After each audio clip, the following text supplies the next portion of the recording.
They literally, even throughout the peak of quote unquote cancel culture in the way that we understand it, like SJW is doing cancel culture shit. Like they're doing censorship. They're doing censorship. They're doing censorship. There has never been a single instance, even throughout the peak of like the 2016 era of wokeness, has there ever been a moment where liberals were actually responsible for more book cancellations and book censorship initiatives than the Republicans were? What do you think CRT was? What do you think the war against woke is? It's fucking cancel culture. It's censorship. They just literally changed the definition of it. And they continue with it. And it's the same principle here. These guys will constantly talk about pedophilia, pedophilia, pedophilia, pedophilia. Trans people are pedophiles over and over and over again.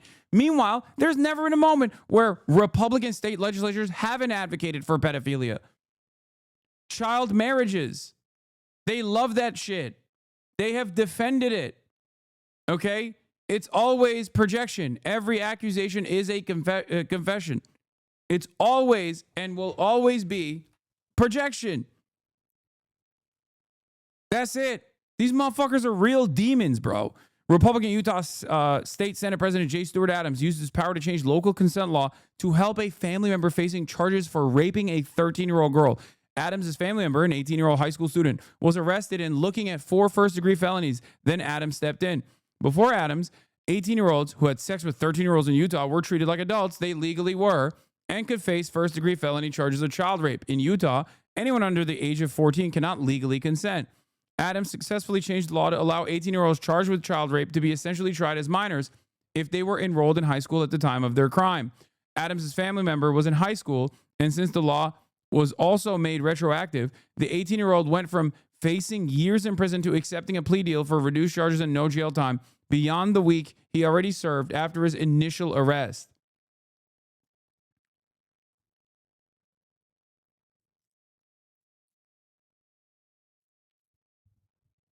While Adams swears his family members' charges had nothing to do with his pushing of the rule change, the prosecution, defense, and judge alike all acknowledged that it played a major role in changing the charges.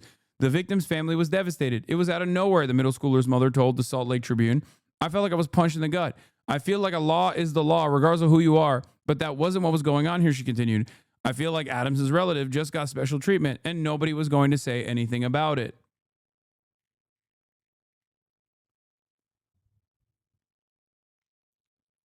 Yes, bro. Middle schooler. She was a middle schooler. She was 13.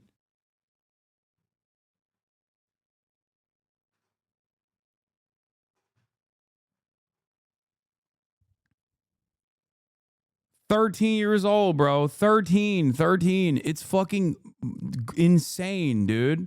Swear to God, these dudes are going to inevitably make pedophilia legal, by the way. Like, they are, like, the Republican culture warriors are unironically going to simultaneously claim that every like trans or gay person is a pedophile while making pedophilia legal.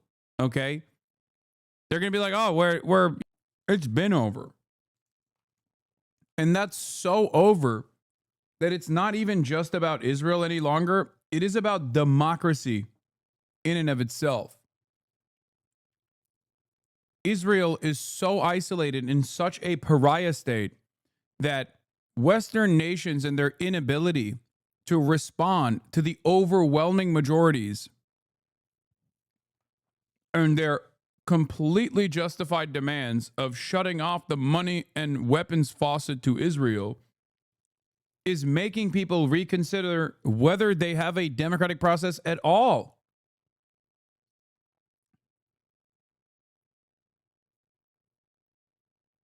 That's it. That's how bad the situation has gotten. That this transparent division amongst the political class and the regular people is making people second guess whether or not liberal democracies were truly democratic at all. Security than it thinks it has now. We are not fighting non-involved people, and we should not fight non-involved people in Gaza. We don't want to kill them. We don't want to harm them. We want to reach out for Hamas. But we have been doing it for the last 22 months. And at this point now, what we need to do is to end the war and to bring the hostages. and to be part of an effort to bring in security forces that will replace Israel in Gaza. They're like, oh, he won because of social media and nothing else. That's what we can do. You can't social media yourself out of this problem. Example, Israel claimed a starving boy died due to genetics, highlighting instead that they starved a sick child. So far, 163 Palestinians have died from starvation, and 1,300 plus have been shot while seeking aid at distribution sites turned to death zones. Israel has spent 60 million plus on flying in 550 plus influencers to help polish his image. Brianna Wu, Sex Pestiny, Michael Rappaport, E. Fartlow, Rabbi Shmuley. These are the people that they have. Good luck. Yeah, fucking boner box. A new media war room tracks how coverage is shaped globally, timing, framing, and distraction. Now, guess what? They tried to do this with the Nelk boys. But because Israel's reputation is irredeemable, because its acts are so cruel that every single onlooker, they don't even need to be equipped with the understanding of the occupation and its violence. They can just see, I don't know, 3 to 4 different images of starving children,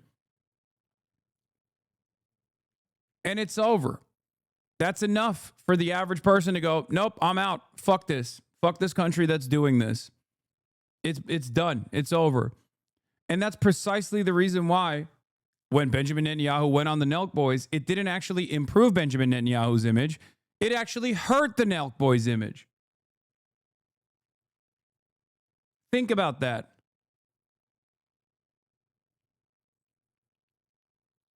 That is something that is unimaginable 2-3 years ago. Okay? That you have a guy who has gotten a standing ovation, a bipartisan standing ovation every single time he's spoken to Congress, going on an American podcast, and then that podcast doesn't see any benefits from that and only sees negative consequences from that. And Benjamin Netanyahu also does not get any positive press out of this. It's over. It's done. The toothpaste is out of the tube. Okay? Any sort of collaboration with heads of the Israeli state or Israeli officials is a permanent stain on the reputation of people who engage in prank videos and shit. You know what I mean? Like, this isn't a reputable institution that tarnished their credibility. This is an institution that didn't have any credibility to begin with. And now, even that audience that goes there to fucking full send it, getting sendy, dude. I love fucking ripping lawn darts, dude. Even that audience is going, why aren't you full sending it, bro? Why are you full sending it with fucking Bibi, bro? Bibi is like Satan Yahoo, bro. Now, this doesn't mean it's over. Of course, there's still a long and drawn out ideological battle here.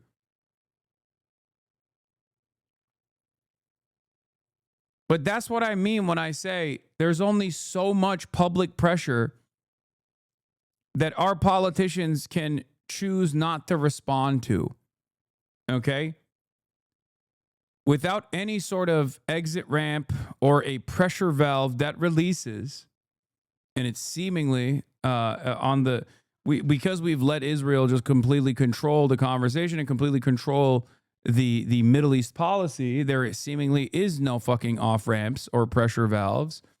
People will turn on the entire concept of democracy to begin with. People are waking up to the reality that the democratic process is not real.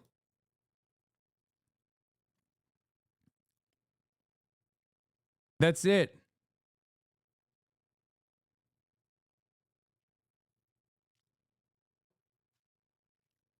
That's it. And as the situation worsens for Israel's image, as they can no longer launder their reputation, and as they can only continue the death and destruction campaign with politicians and with members of the media refusing to acknowledge the atrocities. All they have at their disposal is further censorship. And the more they censor, the more they go after critics of Israel, the more they try to deplatform critics of Israel, the worse things will get. Because even the most selfish, self-centered American that sees that like babies are being fucking killed, even if they don't care about the babies being killed, do not like it when a fucking foreign government comes in and says, oh, you don't say this. If you do say this, you're done. You're canceled. You're deplatformed. You can't get a job.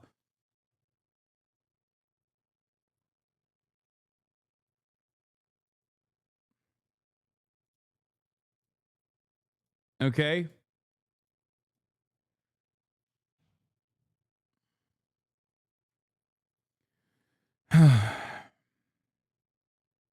An ethno-state built on the idea of Jewish supremacy.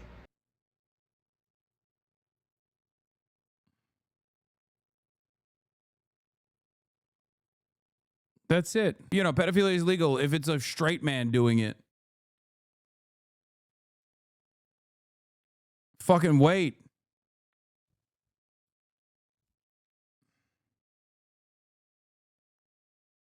Yeah, as I always say, pedocon theory is a theory like the theory of gravity is a theory.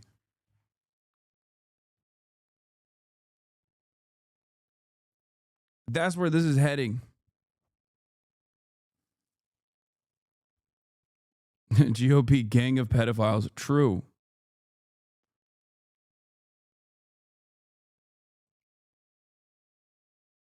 It's, oh, God. Meanwhile, yeah, speaking of pedophilia, top Trump officials will discuss Epstein strategy at dinner. Really, the White House and the Justice Department as well on how all of this has been handled. Now, this meeting comes, as we broke yesterday as well, that we know that there was an audio recording made when Blanche went to Florida to sit down and interview Ghislaine Maxwell, of course, Jeffrey Epstein. 2025 is all pedos getting exposed, Diddy, Epstein, and now this. Brother, it doesn't even matter, though. That's the problem. They're literally getting outed, and then the administration is actively defending them and themselves. That's what the craziest part about this is. It's not like they're getting outed, and then people fucking turn around. It's not like they're getting outed and then people turn around and go, oh, dude, fuck this. What the hell? We should not allow this to continue. This is a fucking gross misconduct. Like, hello? This is insane. That's not what's happening. That's the expectation, but that's not what's happening. The reality is it's okay. It's okay when we do it. Associate, someone who's been convicted for sex trafficking and other crimes related to him. He interviewed her for more than 10 hours, I'm told. And now the Trump administration, and specifically the Justice Department, is going through digitizing that audio, transcribing it, redacting portions of it. And there's really a question of if, and more so when, they will release that publicly. When I talked to some officials here at the White House, they said that it could be as early as this week that they publish that information. Now, all of this as well is coming as we're hearing that behind the scenes there have been some conversations, these officials tell me more preliminary, about having Blanche do a press conference or even appear for a high profile interview, including possibly with Joe Rogan. Again, they say that that is not decided. These discussions have been preliminary, but some of the background, again, is we're seeing kind of the messaging and the strategy over Epstein come into light, particularly at a time when we know that the administration had been very quiet and kind of struggling with how they wanted to move forward with all of this. And I also think one just thing to point out as well about some of these discussions is that they are kind of twofold. There have been people here within the White House who have said, you know, a lot of the Epstein coverage has died down. The story is kind of quiet right now. Why bring this back up and resurface it at a time when they're more successfully kind of avoiding it? But then there's a lot of people as well who believe that this is an opportunity to retake the narrative here, control of that, and also try to control the optics more. So, you know, stay tuned for whatever decision they make, but there'll be a lot of this discussed this evening when they gather gather at the vice president's residence. Yeah, it will certainly be interesting to see what comes out of that. Elena Trina at the White House, thank you so much. Tonight, Vice President Vance will host key members of the administration to discuss whether or not to release the tapes of Jeffrey Epstein's co-conspirator, Ghislaine Maxwell's interview last month. The Attorney General, FBI Director, and others will attend. At the same time, the House Oversight Committee issued subpoenas to nearly a dozen former officials as it broadens its investigation into the Epstein files. Among those included Bill and Hillary Clinton, and Republicans are zeroing in on the former president for his documented association with Epstein. In a subpoena to Mrs. Clinton, Republicans cited her hiring of Ghislaine Maxwell's nephew in her 2008 presidential campaign. I'm going to bring in the group chat to talk about this. The thing that is confusing about this is if you're trying to tell the world that there's no longer conspiracy, do you have a dinner where you all get in a room privately and talk about it? Yeah, and talk about what they're going to release and what they're not going to release. This does seem to be exactly the kind of thing that many of the people who will be in the room tonight at this dinner talked about before as the things that government did to hide the Epstein Right, files. because this tape and this audio recording is of the Deputy Attorney General, Todd Blanche, who was Trump's former attorney. Right, and it includes Kash Patel and J.D. Vance, who both of them spent quite a bit of time talking about releasing the files. So, look, they are now talking about what they are going to release and what they are not going to release. And they're doing it in a meeting that was not announced. Our colleagues reported about it. They found out about it. They're doing it behind closed doors. They're talking about what information there might be other than this, including this recording of the Maxwell interview. This does seem to be, like I said, the kind of thing that would feed the conspiracy thinking of exactly the people who... Hey, guys, don't assume that we're conspiring in our shady backroom conspiracy meeting where we are specifically going to talk about how this is not a conspiracy. Again, the admin, for some fucking weird reason, is doing the worst possible things that they could do in this process. But I guess they feel emboldened because there are no repercussions ever.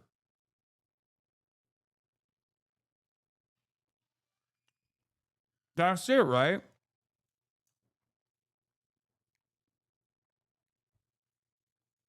I guess they're thinking like, oh, it's all good because like Ghislaine said Trump innocent. You know, the pedophile sex trafficker herself, who also has perjured in the very same court case where she was found guilty of doing pedophilia sex trafficking.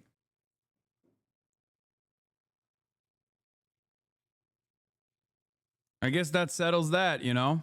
are part of it now. And the number of names we saw in the subpoena from that House Oversight Committee, attorney generals from both administrations. So whether that's Merrick Garland, Bill Barr, Jeff Sessions, Eric Holder, Alberto Gonzalez from the George Bush years, which I don't know if people got into the Wayback Machine and remember the original sentencing deal that sort of kicked off the scandal out of Florida. That's a lot of names on that screen, Maria, and I hear it's not enough for you. No, it's not, because these... But it's bipartisan, at least. Sure, and that's fine. And let's see if any of them have any additional information. But where's Alex Acosta, who actually was the one who originally negotiated the horrible deal with Epstein? Yep. Where is Bondi? Where is Kash Patel, the people who have actually seen the files? If you're going to subpoena Bill Clinton, because of course Republicans are like, oh, well, he was Epstein's friend. Guess who else was Epstein's good friend? Donald Trump. So this, to me, is, again, another distraction and another excuse for them to be able to say, oh, look what we're doing. We really do want transparency. That's just BS. They don't want transparency. They don't want anyone to testify that is going to be able to say that Donald Trump is in the Epstein files, period. With me now, former senior advisor for the Trump-Vance campaign, Brian Lanza, and senior advisor of our Republican Legacy Initiative, Rena Shah. Welcome to you both. Rena, you're up first. This meeting that's happening at the vice president's residence, and we've gone through the list of the attendees there. There's maybe going to be a press conference, interview on Joe Rogan with Todd Blanche being discussed. What do you think? Does this quell the criticism from MAGA world? Absolutely not. Just to be very frank about where we're at in this timeline, fresh subpoenas, victim statements, and a deepening political divide between the American public and this White House. Something like 90% of Americans, if you're looking at any polling on this, want these files released. That includes 83% of Republicans. How this chorus doesn't continue to get louder, I don't know. And it's all about what's at the core of the matter here. And this fallout really has stemmed from the Trump administration's real crazy reversal on releasing these so-called files, right? This was about them saying, we want transparency, we want accountability on the campaign trail. But hey, when you're sitting there in a position to do it, what's with the silence? What's with the I don't know? And what's with sort of the slow pace to get to a solution? I say this is about victim-centered justice over political gamesmanship. In recent weeks, I've heard Trump talk about wanting to protect innocents. He has a chance to do that right now. Victims aren't pawns in a political chess game, Victor. They're just not. They're the reason we fight for sunlight, and that's why we try to ensure in this country no one is above the law. Brian, I was going to ask you a question. I'm just watching your facial expression as you're listening to this. What are you thinking? Listen, I think we're going into 6 weeks about this. I think the MAGA base probably cared about it up until week number 2. And then by week number 3, the MAGA base sort of moved on. My phones were blown. Okay, bro. Yeah, they moved on. They moved on. Nobody cares about Epstein. Come on. It's just, they don't care.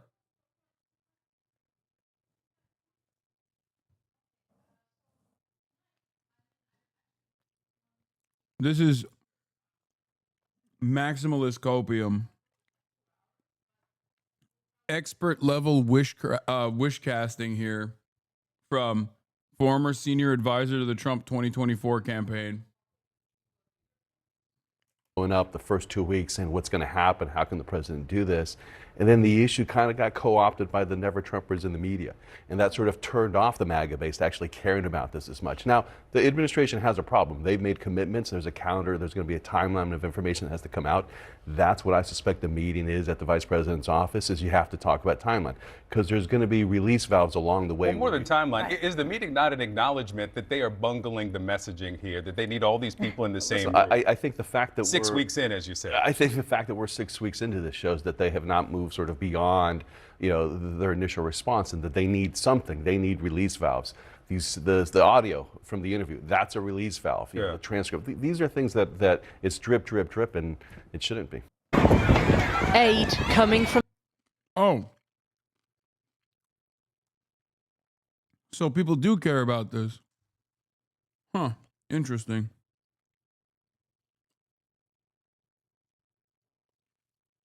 Because you wouldn't really need a release valve if people didn't care about it, like you said, right?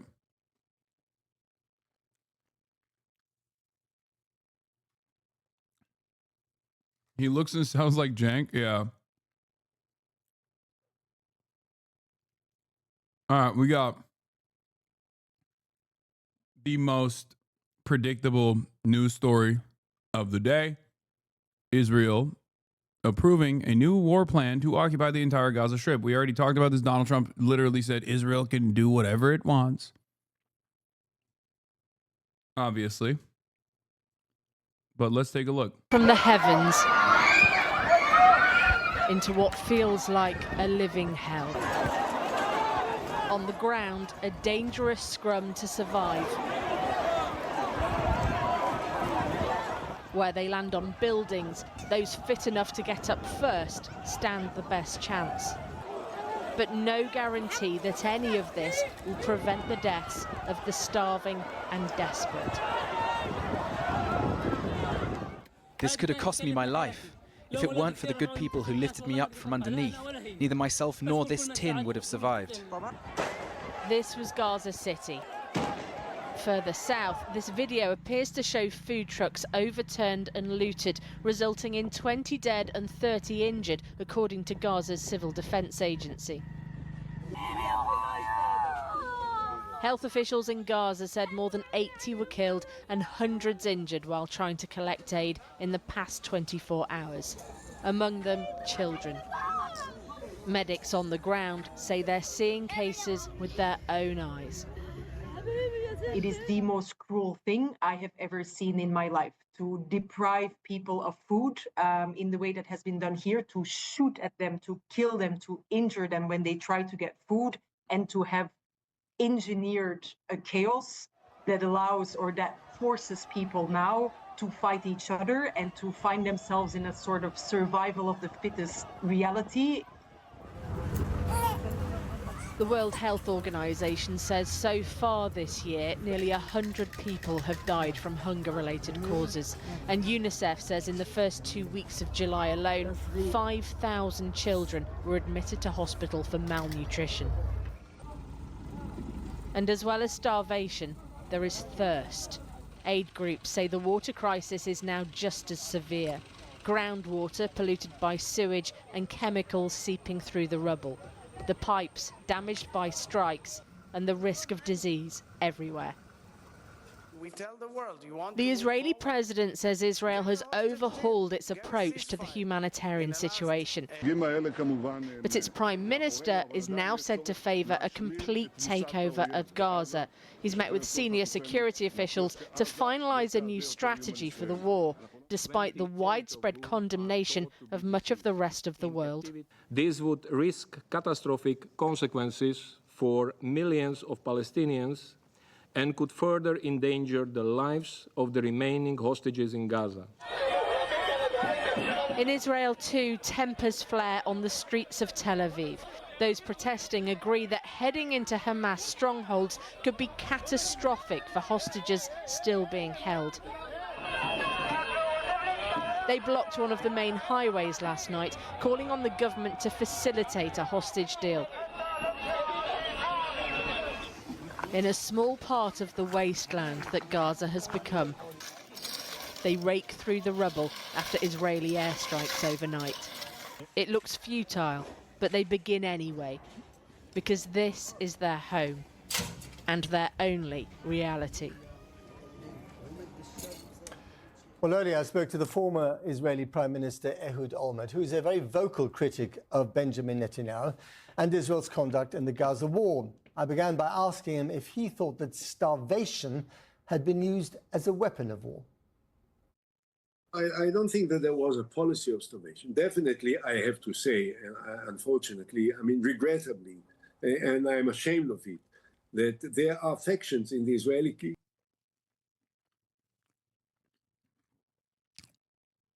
Okay, bro.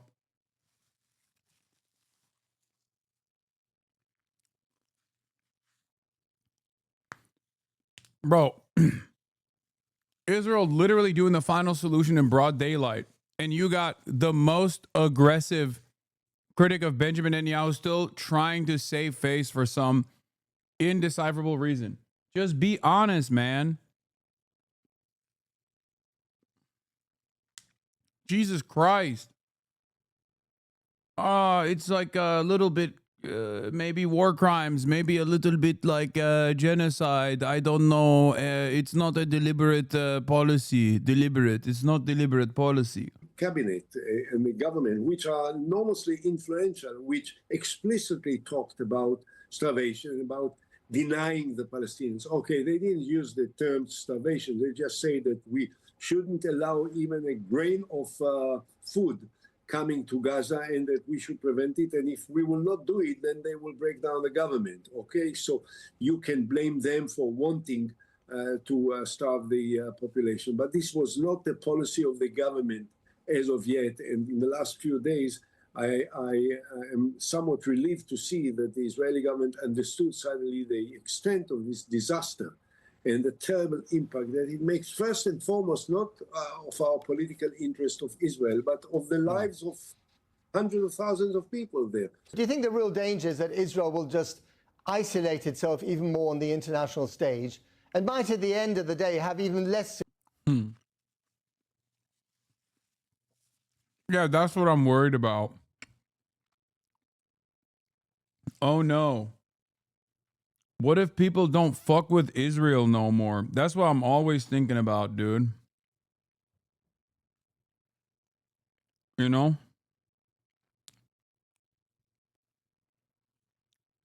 Yeah, that's over. and will take over in order to make sure that Hamas is not anymore in a dominant position there. Do you think Hamas can actually be defeated if this war continues indefinitely, as the Prime Minister seems to want it to? No, I don't think so. What is the definition of total victory, of total defeat? If one believes that we can destroy Hamas to the extent that there will not be one Palestinian in Gaza holding a gun, this is a fantasy. It will never happen. Even if these people are not called Hamas?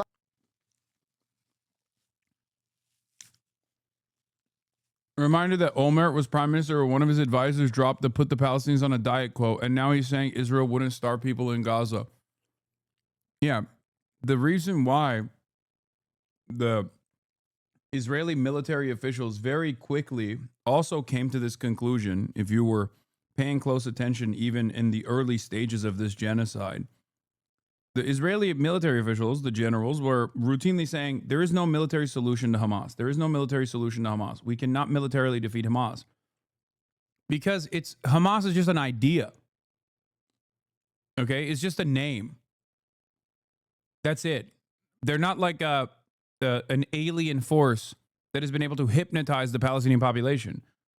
It is literally just an idea of Palestinian sovereignty, of Palestinian resistance. And you can kill a man, but you can't kill a man's wishes to be free. So as long as Israel exists, some form of Hamas is also going to exist, as it existed before Hamas existed. That's it.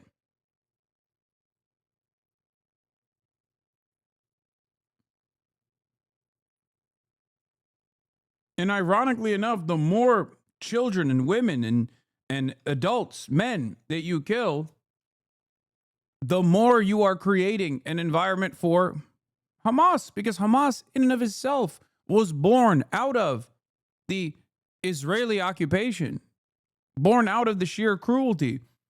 Hamas only gained popularity amongst the Palestinian population because it was the only militant front that was using a fraction of the violence that Israel was bringing about regular Palestinians.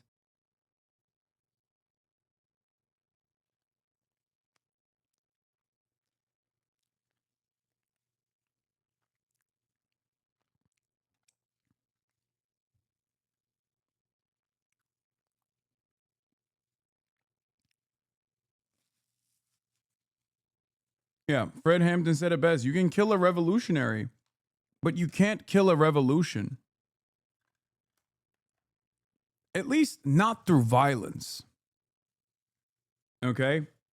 Through military means, through a continued occupation, especially when the necessity in the eyes of the overall public for militant retaliation stems from the military occupation in and of itself.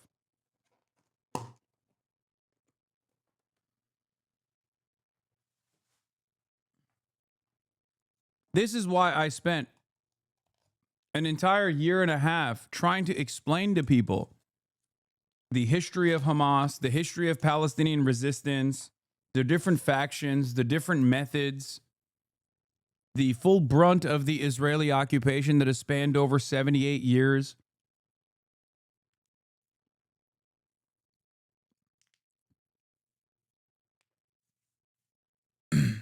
That's it. That's the reason why so many people fucking kept repeatedly saying over and over and over again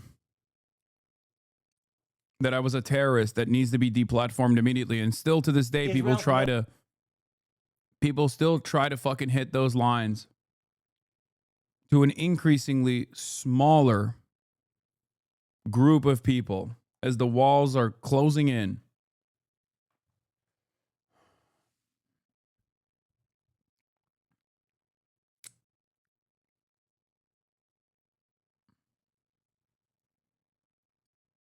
That's it.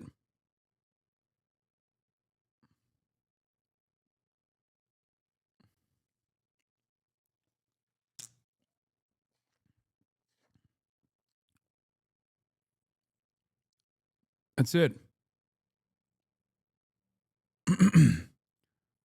And that's why, as the conditions worsen, and as more and more people recognize the sheer cruelty, the magnitude of Israel's violence,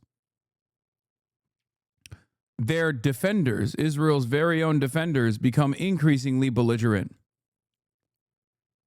Eyal Yacobi, breaking footage inside of Gaza shows restaurants completely operating. Why doesn't the media show this?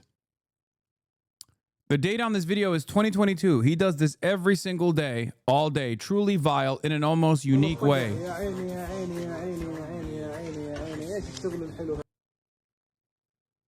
It's wild that these dudes who learned about the dangers of Holocaust denial and Holocaust revisionism as Jews are turning around and basically using it as a fucking checklist of what to do. Like when it almost feels like we were all sitting in the same classroom learning about the fucking horrifying nature of the Holocaust. And this motherfucker was sitting there taking notes on what to do to defend Israel. It's insane. He was like, no, I was studying it for different reasons. Like, you maybe took the wrong lessons out of this. You thought, it's bad and should never be replicated. I thought this is a checklist of things to do. It's fucking insane.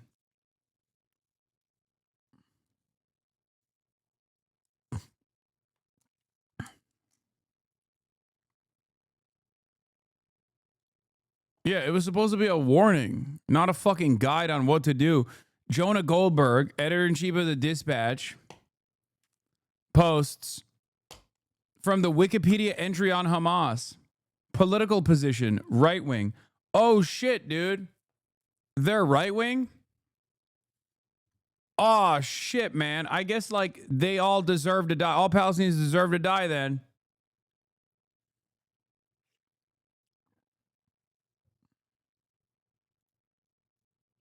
This is why people call you a disgusting anti-Semite? Yes. Yes, exactly. This is why people call me a disgusting anti-Semite. And it doesn't work. Because if I'm a disgusting anti-Semite, literally everyone on the planet with a fucking conscience is a disgusting anti-Semite. Do you understand how stupid that is? This is precisely the reason why this does not have the same impact. And in perhaps the more dangerous side of this conversation, the term anti-Semite not having a serious consequential impact any longer has allowed actual fucking virulent anti-Semites to become major propagandists, to become actual reputable figures now. Real neo-Nazi Holocaust deniers are engaging in reputation laundering. But it's so funny to look at this situation and go, this is why people call you a disgusting anti-Semite. Why? Because I just accurately relayed the truth, the dynamic that has been ongoing for 75, 76, 77, 78 years at this point.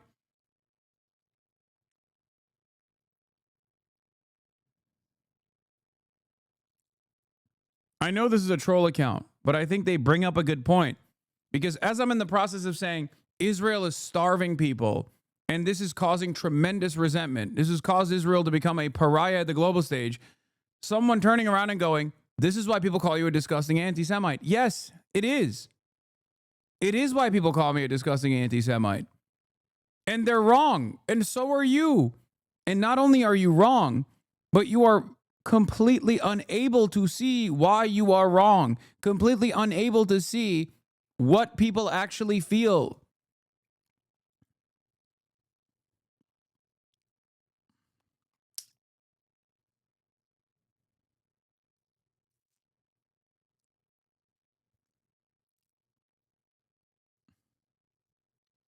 Anyway, increasingly convinced this is one of the most vile people on this app.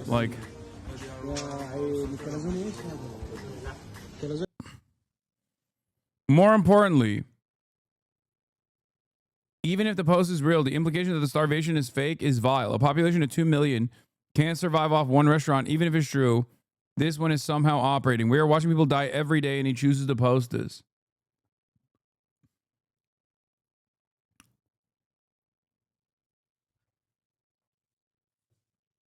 I love Israel, period. It's sarcasm. Okay.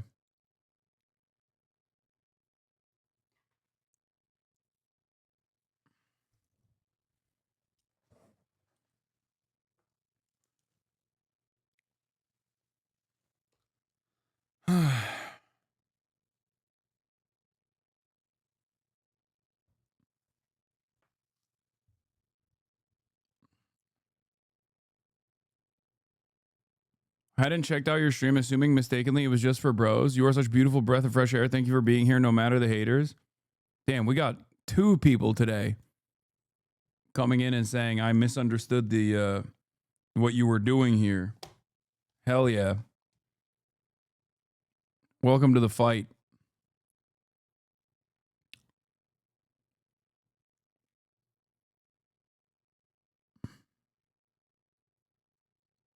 No, apparently the restaurant was destroyed in 2023 and then was rebuilt.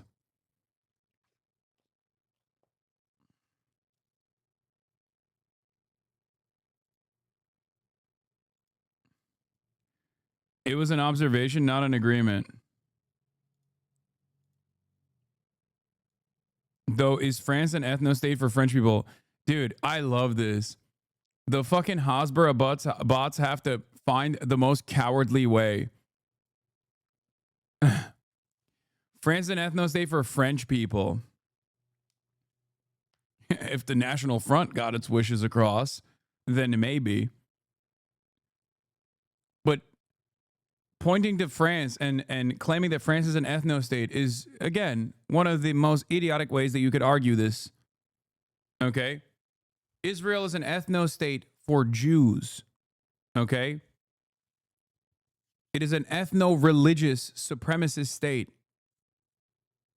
France is not an ethno-state for Christians, for example. You could just like move to France and become a French citizen. Each country has different processes, certainly. And some are more difficult than others. But this comparison falls short because for Israel, you can be a Jewish person anywhere around the planet and instantly get an Israeli citizenship, and the government will literally pay you to go and steal the house of a Palestinian in the West Bank. Meanwhile, Palestinians can't go and see their fucking immediate family members. If they have any family members that are Palestinian citizens of Israel, for example, they can't go into Israel proper.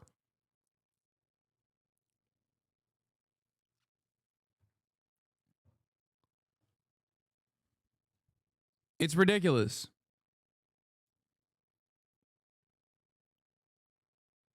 I guess saying if you're a Jew anywhere around the world doesn't fully capture the entirety of the conversation, because Ugandan Jews are not allowed to get Israeli citizenship. And even the Ethiopian Jews that were able to get Israeli citizenship went through a horrifying process of sterilization for a while. Of course, if you're Russian with no immediate Jewish heritage, you still got citizenship. I wonder what that's about. Russian is the third most spoken language in Israel after Hebrew and English.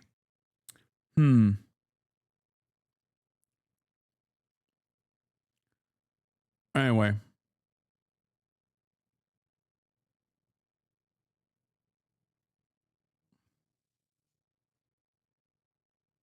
Did you see Adam Sosnick cry because people called Netanyahu for Hitler? What? I don't know what that is.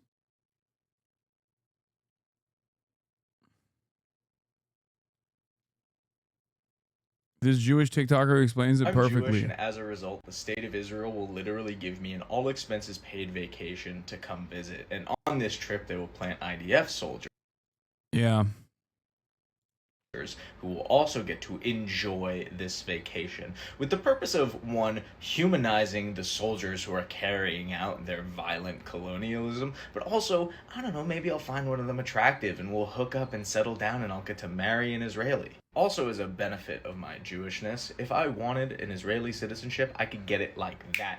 And not only will I be a citizen of the state of Israel, but the government will literally give me the money, resources, and weapons to go to the West Bank and steal a Palestinian's home. And if I happen to kill a Palestinian while doing that, the punishment I will get will be like barely a slap on the wrist. But if a Palestinian... Yeah, this literally happened this past week, where a famous Israeli settler who's been sanctioned in the past went and shot one of the Palestinians that actually worked on the No Other Land documentary, the Oscar award-winning documentary. He shot and killed him. The Palestinians that were next to the other Palestinian that was shot and killed, Auda Hathalin, I think that's his name. The murderer was released. It's on video. The murderer was released. The people, the Palestinian friends of Adwa, were arrested and are still in military detention. I don't know if they actually released them since the incident took place. The Israeli settler murderer got a slap on the fucking wrist after doing this in broad fucking daylight on camera. It's on camera. Brian, kill me. I have no desire to live on the same planet. Really? You're going to fucking kill yourself before you see the state of Israel fall? If you need any motivation not to kill yourself, it's that you have to outlive Zionism as an ideology. That is the greatest motivation anyone could get.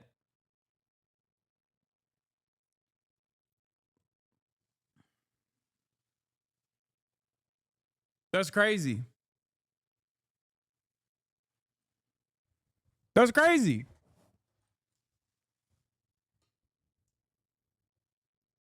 If you don't have any other commitments that keep you here, then spite is good enough.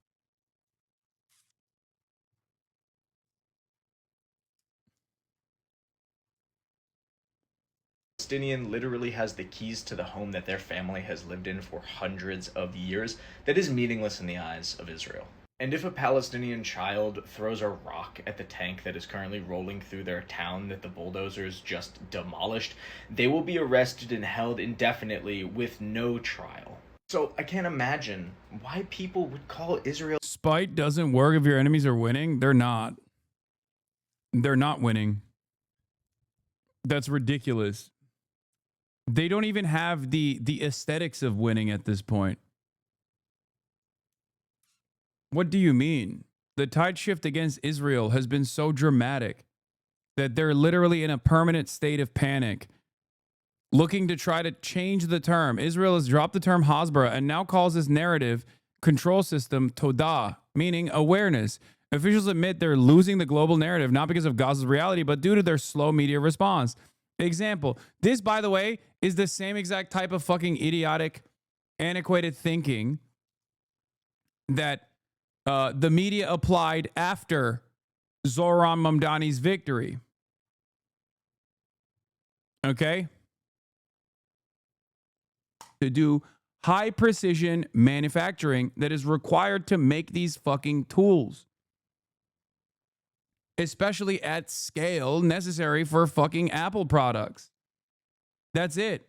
He has literally openly said that, where he's like, it's not even a thing. Like, we can't do it. We just simply cannot fucking do it.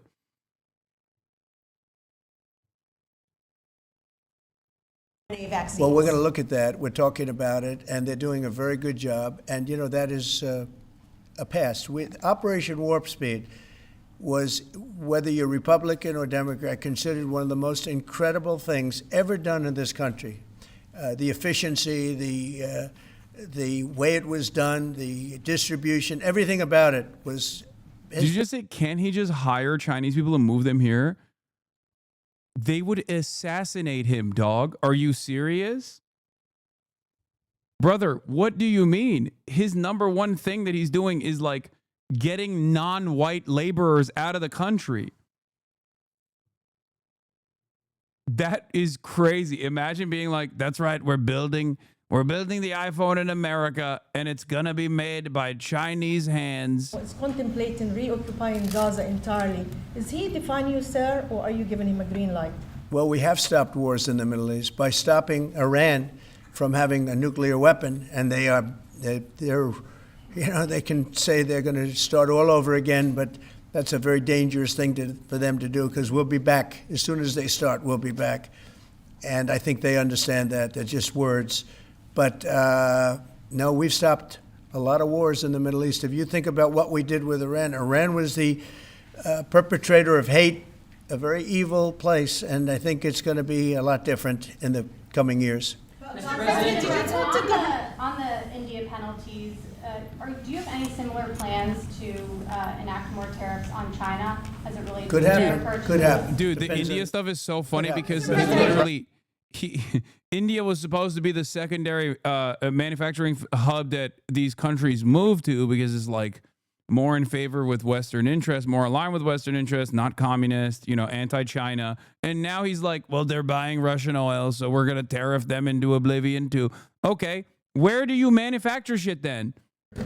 Well, it hasn't worked, and it hasn't worked really for a long time. And I would say pretty much from the beginning, Colbert has no talent. I mean, I could take anybody here. I could go outside in the beautiful streets and pick up a couple of people that do just as well or better. They get higher ratings than he did. He's got no talent. Fallon has no talent. Kimmel has no talent. They're next. They're going to be going. I hear they're going to be going. I don't know, but I would imagine because they get. Oh my God! Colbert has better ratings than Kimmel. He's taking them out one by one, dude. Howard Stern. It's a name I haven't heard. I used to do a show. We used to have fun.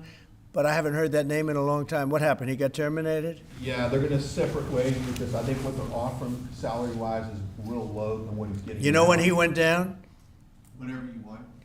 You know when he went down? No, before. When he endorsed Hillary Clinton, he lost his audience. People said, give me a break. He went down when he endorsed Hillary Clinton. Mr. President, have you talked to Governor Cuomo interviewing Fed candidates yet? Yeah, we've started the interviewing process. Scott and I and Howard, a lot of people, JD, we have some great candidates. It's probably down to 3. He doesn't want the job. He said, do you like this job better? Yes, sir. I mean, he was a candidate, but I don't think he'll take it. I really don't think he'd take it, actually. Are there any candidates from Wall Street, Mr. President? Yeah, essentially we're all from Wall Street, aren't we? You know, when you get right down to it. The term Wall Street. Yeah, please. Yep, you made your tax cuts permanent. You mentioned that the tariffs are bringing in a ton of external revenue. You've opened up markets, the EU, Japan, South Korea, many others, to American goods like we've never seen before. How much growth can we expect in the economy now that this model of yours is sort of beginning to really take off? Well, I think the growth is going to be unprecedented. I think we're going to have growth that's unbelievable. Now, remember, we're building and just starting to build a lot of these incredible plants.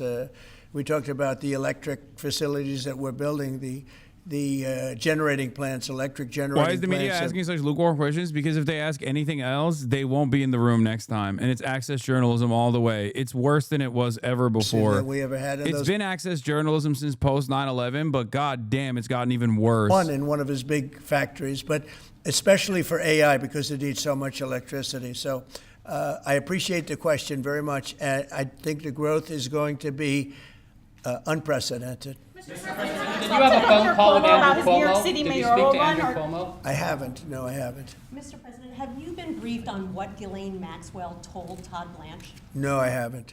Have you not. Don't know whether I don't came know. up in the I know Todd is a conversation or very not? respected person all over the country. Oh, yeah. All over the world legally, so I don't know. Mr. President. Yeah, please go ahead. Will the new Fed governor be temporary? We're probably going to go with a temp and then a permanent, I think. Are the two So the temp is going to be named, I'd say, over the next 2-3 days, and then we're going to go permanent. Are the two Kevins the leading contenders for the permanent spot for the chair? Well, the two Kevins? The two Kevins are absolutely, yeah. They're both very good. Mr. President. The two Kevins, very good. Mr. President, is Vice President Vance hosting a gathering this evening to talk about how to respond to the Epstein situation? Is he working on what? Is he hosting some kind of gathering of top advisors this evening to talk about how to respond to the Epstein situation? I don't know. I could ask you that question. I don't know of it, but I think here's the man right here. I saw it reported today, and it's completely fake news. We're not meeting to talk about the Epstein situation, and I think the reporter who reported it needs to get better sources. Look, the whole thing is a hoax. It's put out by the Democrats because we've had the most successful 6 months in the history of our country, and that's just a way of trying to divert attention to something that's total bullshit. Okay? Yeah, please. A new Gallup poll says that Elon Musk is the most unpopular public figure in the country right now. I'm wondering, do you miss having him around the White House, or is that poll accurate? I don't know if the poll's accurate. I think he's a good person. I think he had a bad moment, really bad moment, but he's a good person. I believe that. President Trump, are you keeping that 10 and 12 day deadline? China is facing potential secondary sanctions for Yeah. Russian oil. Them having that tariff or sanction rather or not hinges on what going forward? It may happen. I mean, I don't know. I can't tell you yet, but we did it with India. We're doing it probably with a couple of others. One of them could be China. Yes. Are you keeping that 10 to 12 day deadline that you had given Russia after today's talks? Yeah, we're pretty much getting close to it right now, but we're having very serious talks right now about getting out of Ukraine, getting it settled, getting it ended. Should have never started, would have never started. If I were president, it would have never started. I want to thank Tim Cook. He's a great, great man, a visionary, a businessman, just about every quality he can have other than athleticism. I don't know about that. I'm looking at him. I'm not 100% sure about you. You're a good athlete. I'll bet you're pretty good. I think he's good at everything, but I want to thank you very much, Tim. Thank you, sir. Congratulations. Thank you all very much. Thank you. Thank you, Chris. Thanks, guys. We got the story here. Cut it out. Thank you, guys. Thanks, everybody.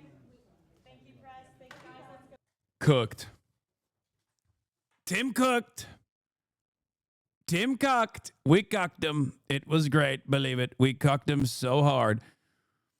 OpenAI Stargate is applying the same strategy as Elon Musk's Colossus cluster and is currently installing 29 gas turbines. Each GE gas turbines generate 34 MW. What is that? Like a milliwatt or something? I don't know what that is.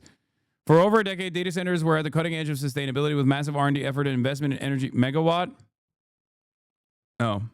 God damn, everybody knew what it was. I'm sorry. I didn't know. Lol, megawatt, you stupid sexy Azan. I don't know everything. I don't know why you expect me to know everything. I don't know. It's just a fucking term of energy. It's a unit of energy. I don't know. That was a dumb moment. I'm dumb.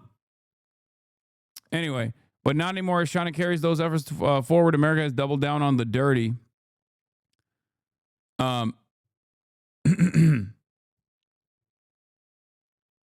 You need to talk to Murat more. I know. I do. What is this? Stuart Adams, the Republican president of the Utah Senate, just intervened to loosen the age of consent laws after an adult was charged with having sex with a 13-year-old child. The adult is a relative of Adams. Pedocon, pedocon, pedocon, pedocon, pedocon, pedocon.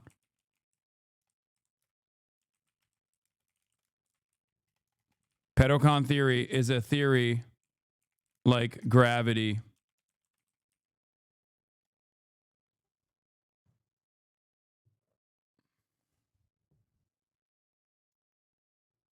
Holy fuck. Holy fuck.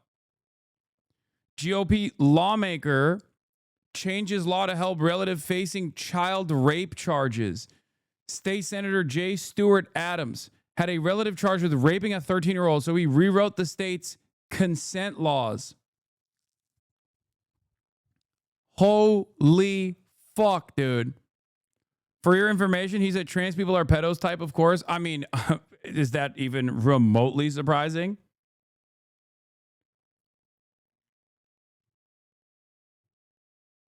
You've got to be kidding. Nope, this is how...